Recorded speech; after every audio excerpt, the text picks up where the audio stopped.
دھنیہ واد کسے کہتے ہیں؟ شکریہ. دھنیہ واد شکریہ یہ کہے گا کہ آپ نے بڑی اچھی بات کی. اور کسی ڈاکٹر سے آپ پوچھیں کہ ہمیں صحت کی قدر کرنی چاہیے بیماری سے پہلے، تو وہ کہے گا ہمارا تو ٹاپک ہی یہی ہے بھائی، بیماری سے پہلے کس کی قدر کرو؟ صحت کی قدر کرو. تو یہ ایسا ٹاپک ہے کہ یہ صرف اسلام کی بات نہیں ہے، دنیا میں ہر مذہب کو ماننے والے، ہر دھرم کو ماننے والے، ہر دین کو ماننے والے، کامن سینس رکھنے والے سب یہی کہتے ہیں کہ صحت کی قدر کر لو بیماری سے پہلے، پیسے کی قدر کر لو غربت سے پہلے، اور فراغت کی قدر کر لو مشغولیت سے پہلے، جوانی کی قدر کر لو بڑھاپے سے پہلے، زندگی کی قدر کر لو موت سے پہلے. اس میں کسی کا کوئی اختلاف نہیں ہے. تو جب اختلاف نہیں ہے تو ہمارے نبی صلی اللہ علیہ وسلم نے ہمیں اتنی اہمیت سے یہ کیوں بتایا؟ اہمیت کیوں بتایا؟ اسلام نے اس بارے میں کیا ہدایات دی؟ اصل میں اسلام جس طرح سے ان 5 چیزوں کی، 5 نعمتوں کی قدر کروا رہا ہے وہ اسٹائل کچھ اور ہے. غیر مسلم 5 نعمتوں کو جو کہہ رہا ہے نا ویلیو دو، اس کا ویلیو دینے کا مطلب کچھ اور ہے. سمجھ میں آ رہی ہے بات کہ نہیں آ رہی؟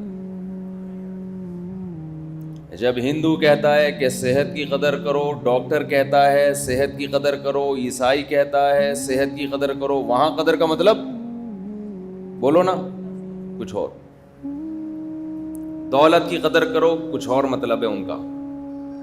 جب کوئی بزنس مین کہتا ہے پیسے کی قدر کرو تو اس کا مطلب کچھ اور اسلام کا مطلب کچھ اور ہے. تاجر جب کہتا ہے نا یار پیسے کی قدر کرو، مطلب یہ ہے کہ سونا خرید کے رکھ لو، ڈالر اور مہنگا ہوگا ابھی. مطلب کیا ہے؟ ابے کرنسی ڈی ویلیو، آج کل سب کی زبان پہ یہی بات ہے. ابے سونا رکھ لے، ورنہ یہ ڈبل روٹی جو آج کتنے کی مل رہی ہے؟ ابھی پرسوں تو کراچی میں تھا میں تو کتنے کی تھی؟ 150 کی نا. ابھی 2 دن کے بعد کتنے کی ہو گئی؟ 200 کی ہو گئی، ہونے والی ہوگی. مہر لوگ رکھتے ہیں نا، مہر صبح شادی ہوئی مہر رکھا 25,000، شام تک رخصتی سے پہلے وہ 12,000 کی ویلیو کا رہ گیا وہ. ٹھیک ہے نا، اتنی تیزی سے کرنسی نیچے آ رہی ہے. حکومت کو چاہیے کہ ایک ہی دفعہ میں گلا گھونٹ کے مار دے. بھائی کیوں تڑپا کے ترسا کے مار رہے ہو یار؟ پیٹرول ایک ہی دفعہ 1,000 روپے لیٹر کر دو، روز روز کی ٹینشن سے جان چھوٹ جائے گی. خیر، مہنگائی کے خلاف جہاد ہوا تھا، یاد ہے آپ کو؟ ونس اپون اے ٹائم، مجھے یاد آ رہا ہے ابھی ماضی قریب میں زبردست احتجاج ہوا تھا مہنگائی کے خلاف، جو جہاں تک مجھے یاد پڑ رہا ہے ہوا تھا نا. دیکھیں بھول گئے آپ لوگ، جس میں کانپیں بھی ٹانگیں تھیں اور اس طرح کے واقعات بھی آئے تھے، تقریریں ہوئی تھیں. تو وہ جہاد کس کے خلاف ہوا تھا؟ مہنگائی کے خلاف، خاندانی جہاد ہوا تھا. اور اچھا تو بڑا زبردست کامیاب جہاد ہوا کہ $100 کتنا تھا اس وقت جب مہنگائی کے خلاف جہاد شروع ہوا تھا؟ 160. اور اب کتنا ہے؟ 290 یا 80 تک پہنچ گیا. تو یہ زبردست جہاد ہوا تھا. اصل میں ہم لوگ کی، مجھے ابھی نیند پوری نہیں ہوتی تو میرے کھوپڑی پھر گھومنے شروع کر دیتی ہے، الٹی چیزیں میرے بیان میں آنا شروع ہو جاتی ہیں. اللہ بچائے ہماری حالت. قرآن کی آیت ہے نا، ان اللہ لا یغیر ما بقوم حتی یغیروا ما بانفسہم. خدا نے آج تک اس قوم کی حالت نہیں بدلی، نہ ہو جس کو خیال آپ اپنی حالت کے بدل لیں.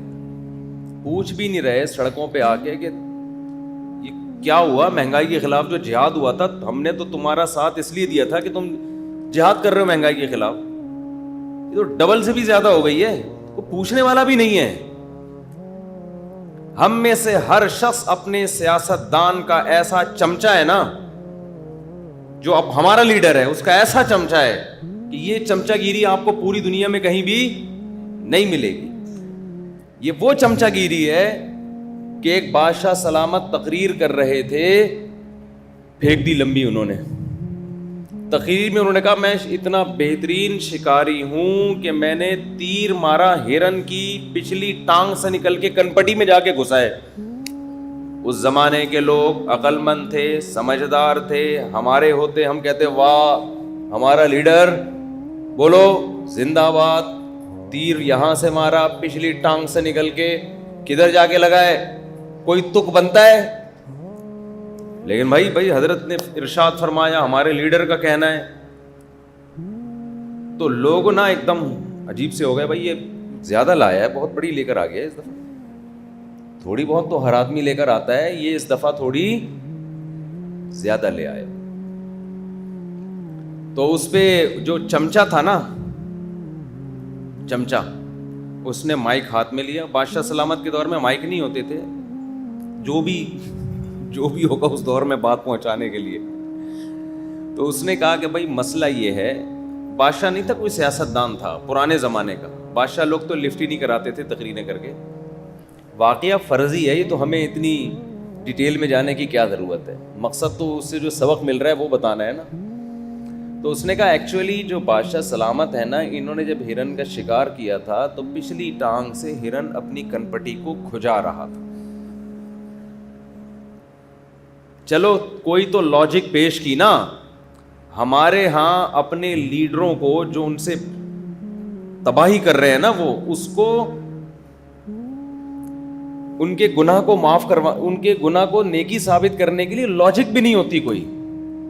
فرض یہ کیا ہوا ہے کہ میرا جو لیڈر ہے نا، جو مرضی کر لے بس وہ کیا ہے، وہ ٹھیک ہے. اب سب چپ بیٹھے ہوئے مہنگائی کے خلاف، جنہوں نے جہاد کیا تھا چپ چاپ ایک دم، کہیں سے آواز نہ آئے.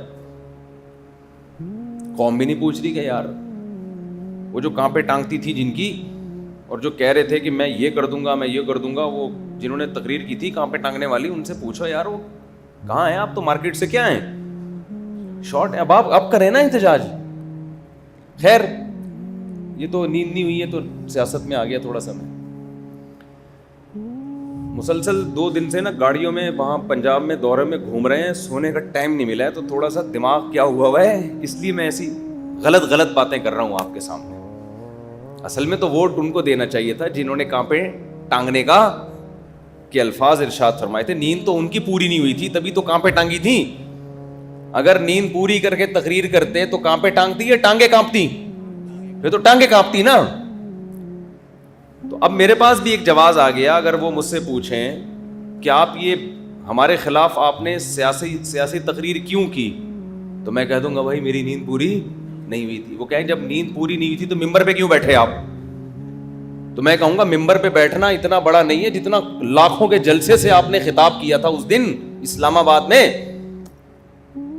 اس وقت آپ کو نیند پوری کر کے تقریر کرنی چاہیے تھی. اگر نیند پوری کر کے آپ تقریر کرتے تو کم از کم مہنگائی کے خلاف جہاد کی باتیں بولو نہ کرتے، کچھ اور کر لیتے، یہ نہ کرتے آپ. اچھا خیر اب کہاں چلے گئے ہم اپنے اصل واقعات کی طرف آتے ہیں. تو میں یہ عرض کر رہا تھا کہ ڈاکٹر کی نظر میں دیکھو ممبر کی ویلیو اس سے زیادہ ہے، میں مانتا ہوں، کسی سیاسی کنٹینر سے جس پہ سیاستدان تقریر کرتے ہیں. کہیں میرے بیان سے کوئی نکالے گا بھائی اس کو. لیکن بات یہ ہے کہ جب کوئی حکومت گرانے یا نئی حکومت بنانے کی بات آتی ہے تو اس سے قوموں کی تقدیریں وابستہ ہوتی ہیں. اس وقت اس کی ویلیو، اس اسپیچ کی ویلیو ہر اسپیچ سے زیادہ ہوتی ہے. اس وقت نیند پوری کر کے تقریر کرنی چاہیے تھی. سمجھتا ہے کہ نہیں سمجھتا؟ اچھا خیر تو بات کہاں چل رہی تھی، ہم پھر دوبارہ جلدی سے آ جاتے ہیں. تو میں یہ عرض کر رہا تھا جی ہاں 5 چیزیں نا. تو میں یہ کہہ رہا تھا کہ دیکھو تاجر جب یہ کہتا ہے کہ دولت کو غنیمت سمجھو غربت سے پہلے، تو مطلب کیا ہے بھائی؟ پیسہ کرنسی ڈی ویلیو ہو رہی ہے, ڈالر لے لو, سونا لے لو, یا ابھی بزنس میں لگا دو. یہی مطلب ہوتا ہے نا, یا جتنا آج پیسہ ہے اس سے مزید پیسہ بنا لو. جو تاجر لوگ سمجھا رہے ہوتے ہیں کہ بھئی یہ سارا پیسہ اڑا نہیں دینا. میں ایک دفعہ گلشن اقبال میں کھڑا تھا نا, میں لوگوں کی باتیں بڑے شوق سے سنتا ہوں جو چھپا نہیں رہے ہوتے, ایسا نہیں کہ کان لگا کے کہ کیا کہہ رہے ہیں, جو اوپنلی باتیں ہو رہی ہوتی. مجھے ذرا مزہ آتا ہے کہ سوسائٹی کس طرف کو جا رہی ہے, ان کی باتیں کیا ہوتی ہیں آپس میں.